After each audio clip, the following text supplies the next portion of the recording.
Genesis, chapter 40. It came to pass after these things that the butler and the baker of the king of Egypt offended their lord, the king of Egypt. And Pharaoh was angry with his 2 officers, the chief butler and the chief baker. So he put them in custody in the house of the captain of the guard, in the prison, the place where Joseph was confined.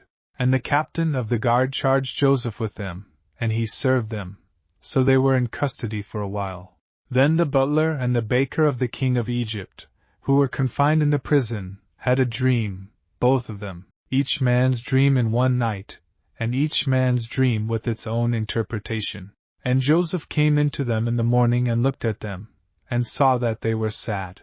So he asked Pharaoh's officers who were with him in the custody of his lord's house, saying, "Why do you look so sad today?"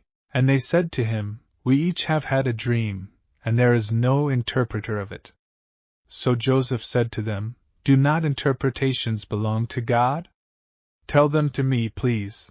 Then the chief butler told his dream to Joseph, and said to him, "Behold, in my dream a vine was before me, and in the vine were 3 branches.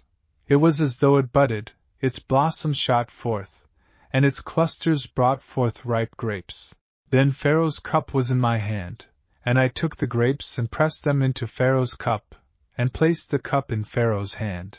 And Joseph said to him, "This is the interpretation of it. The 3 branches are 3 days. Now within 3 days Pharaoh will lift up your head and restore you to your place, and you will put Pharaoh's cup in his hand according to the former manner, when you were his butler. But remember me when it is well with you, and please show kindness to me. Make mention of me to Pharaoh, and get me out of this house. For indeed I was stolen away from the land of the Hebrews, and also I have done nothing here that they should put me into the dungeon."